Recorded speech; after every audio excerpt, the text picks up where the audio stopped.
Friends welcome back to your favourite YouTube channel Dishant learning. तो friends कैसे आप सभी, उम्मीद करता हूँ आप सब बहुत अच्छे होंगे। तो फ्रेंड्स आज के इस वीडियो में हम पढ़ने वाले हैं एनसीईआरटी क्लास 8 का चैप्टर नंबर 2 जो कि माइक्रो ऑर्गेनिजम्स फ्रेंड एंड फो है। तो फ्रेंड्स हमने इस चैप्टर का पार्ट 1 पहले ही अपलोड कर दिया है, तो अगर उसको आपने अभी तक नहीं देखा है तो जाके उसको देखिए और उसको देखने के बाद ही इस वीडियो को देखिएगा, नहीं तो ये वीडियो समझ नहीं आएगी। तो फ्रेंड्स लेट्स स्टार्ट। तो फ्रेंड्स पहले पार्ट में मैंने वैक्सीन तक वैक्सीन नहीं पढ़ाया था।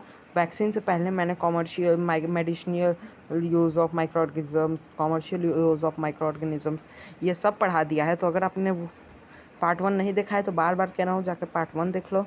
अगर थोड़ी सी भी मेरी वीडियो अच्छी लगे तो सब्सक्राइब कर दो यार प्लीज़। तो friends let's start. Friends vaccine से हमें स्टार्ट करना है। तो फ्रेंड्स वैक्सीन मतलब टीके। फ्रेंड्स जब आप छोटे होंगे तो आपको बहुत सारे सुई लगी होंगी जिन्हें हम वैक्सीन कहते हैं, मतलब वैक्सीन को हिंदी में हम सुई कहते हैं।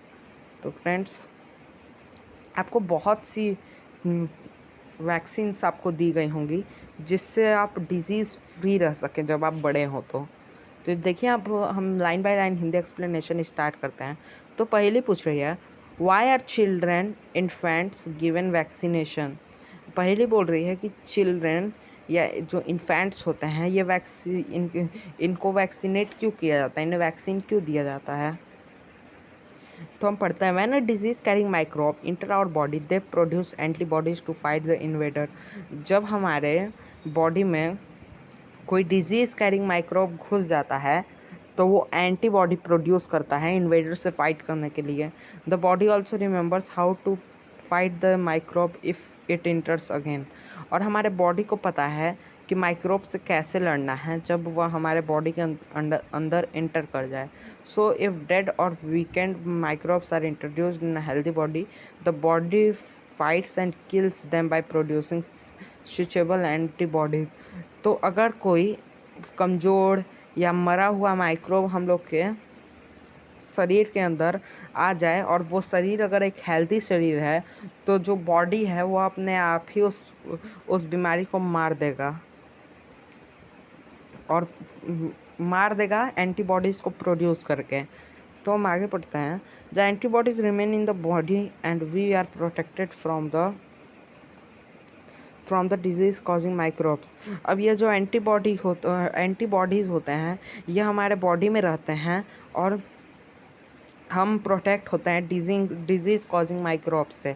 This is how a vaccine works. यही ऐसे ही एक वैक्सीन वर्क्स करता है, मतलब काम करता है। Several diseases including cholera, tuberculosis, smallpox and hepatitis can be prevented by vaccination.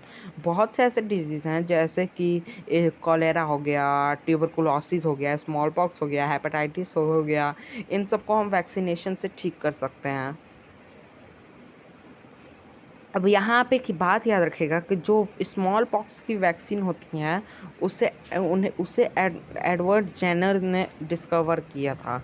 ये आप याद रखेगा, ये क्वेश्चन पूछेगा, ये 99.99% ये क्वेश्चन आएगा। और ये भी याद रखेगा कि कब इन्होंने डिस्कवर किया था, 1798। तो अब हम आगे पढ़ते हैं in your childhood you must have been given injection to protect yourself against several diseases. जब आप छोटे होंगे तो आप लोगों को ज़रूर कुछ इंजेक्शन दिए गए होंगे अपने आप को प्रोटेक्ट करने के लिए बहुत से डिजीज़ से। Can you prepare a list of this disease. क्या आप इन डिजीज़ की एक लिस्ट बना सकते हैं। You may take help from your parents. आप इसके लिए अपने माता पिता या घर में जो भी बुजुर्ग बड़ा है उससे आप मदद ले सकते हैं। It is essential to protect all children against this disease. यह बहुत ज़रूरी है कि जो चिल्ड्रेन हैं उन्हें इन बीमारियों से प्रोटेक्ट किया जाए। कैन यू प्रिपेयर, अरे ये तो मैंने पढ़ दिया था। Necessary vaccines are available in the nearby hospitals. जो ये सब वैक्सीन्स होती हैं ये सब पास ही के हॉस्पिटल्स में अवेलेबल होंगी। You might have seen the advertisement on TV and newspaper regarding protection of children against polio under the pulse polio programme. अब अगर आप टीवी में न्यूज़ देखते होंगे या आप न्यूज़पेपर पढ़ते होंगे तो आपने एक बीमारी का नाम सुना होगा जिसे पोलियो कहते हैं। तो पोलियो की सुई घर घर जाके दी जाती है। मतलब सुई नहीं, अब 2 बूंद जीवन की, ये ऐसा आपने सुना होगा। तो ये सब पोलियो के लिए दिया जाता है। इसे पल्स पोलियो प्रोग्राम कहते हैं। Polio drops given to children are actually a vaccine. जो पोलियो के ड्रॉप्स चिल्ड्रेंस को दिए जाते हैं, ये असल में एक वैक्सीन होते हैं। A worldwide campaign against smallpox has finally led to its eradication from most part of world. World में बहुत से जगहों पे स्मॉल पॉक्स वैक्सीन लगा दी गई है। अब हम आगे पढ़ते हैं। These days vaccines are made on a large scale from microorganisms to protect human and other animals from several diseases. आज के दिनों में जो वैक्सीन्स होते हैं, ये बहुत ज़्यादा मात्रा में बनाए जाते हैं माइक्रो ऑर्गेनिज़म्स की मदद से, जो कि ह्यूमंस को और एनिमल्स को बहुत से डिजीज़ से फाइट करने में हेल्प करते हैं। तो फ्रेंड्स, उम्मीद करता हूँ आपको ये टॉपिक पसंद आया होगा, वैक्सीन। अब हम आगे पढ़ते हैं। Increasing soil fertility. Some bacteria and blue green algae are able to fix nitrogen from the atmosphere to enrich soil with nitrogen and increase its fertility. अब कुछ बैक्टीरिया और ब्लू ग्रीन algae नाइट्रोजन को fixation करने के लिए atmosphere में बहुत ही use आते हैं, और सॉइल को फिर से फर्टाइल बनाने के लिए और उसमें नाइट्रोजन की मात्रा बढ़ाने के लिए कुछ बैक्टीरिया और ब्लू ग्रीन algae यूज़ आते हैं। This microbes are commonly called biological nitrogen fixers. यह जो माइक्रोब्स होते हैं, इन्हें हम बायोलॉजिकल नाइट्रोजन फिक्सर्स कहते हैं।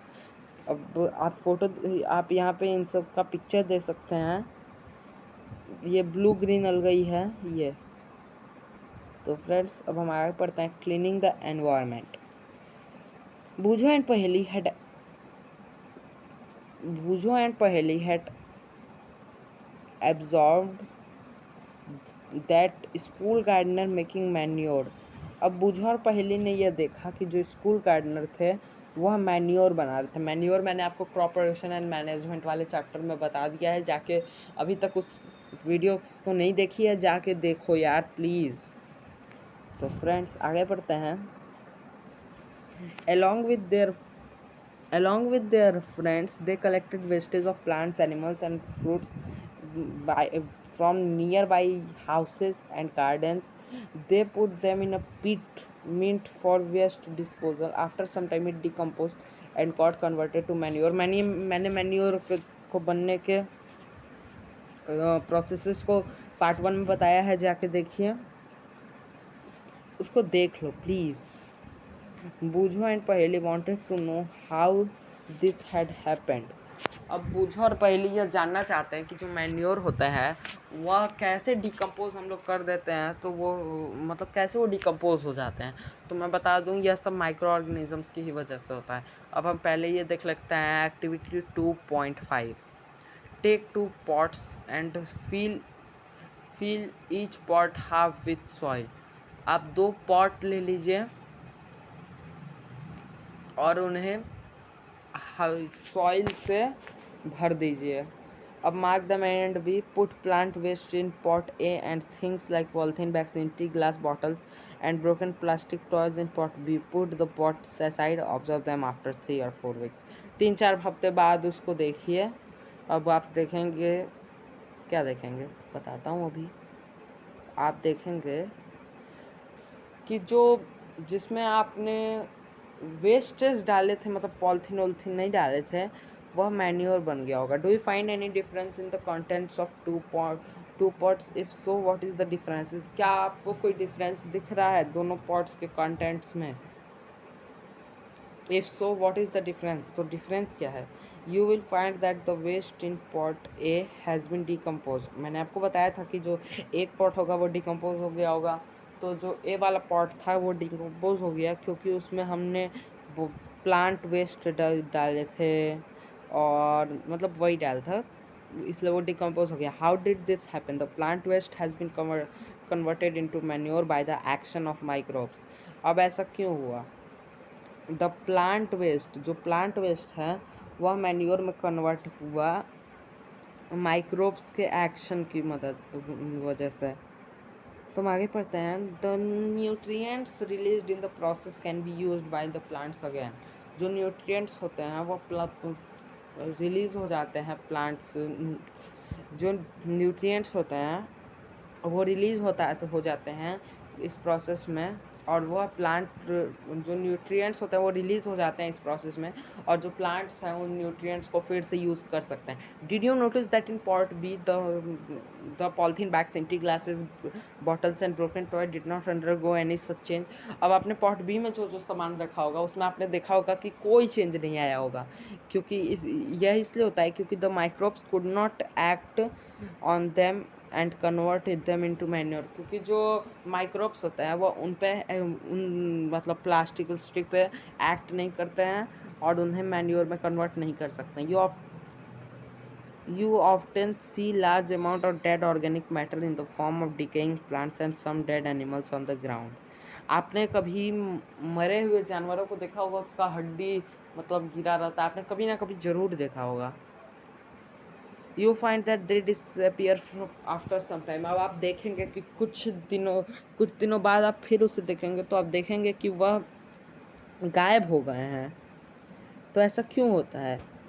क्योंकि जो एनिमल्स होते हैं, जो हड्डियाँ होती हैं, वह माइक्रो ऑर्गेनिज्म डिकम्पोज करते देते हैं और उन्हें सिंपल सब्सटेंसेस बना देते हैं। This substances are again used by other plants and animals. और यह जो सब्सटेंस होते हैं ये प्लांट्स और एनिमल्स से फिर से यूज़ कर लिए जाते हैं। These microorganisms can be use to degrade and harmful and smelly substances and thereby clean up the environment. और ये जो माइक्रो ऑर्गेनिजम्स होते हैं ये डिग्रेड करते हैं हार्मफुल और स्मेली सब्सटेंसेस को, और इन्वायरमेंट को भी क्लीन करते हैं। तो फ्रेंड्स, इस पार्ट में बस इतना ही। अगले पार्ट में हम चैप्टर को कंप्लीट करेंगे। तो फ्रेंड्स, अब हम अगले पार्ट में हार्मफुल माइक्रो ऑर्गेनिजम्स के बारे में पढ़ेंगे। तो तब तक के लिए थैंक यू। चैनल को सब्सक्राइब कीजिए और अच्छे से पढ़िए। Thank you.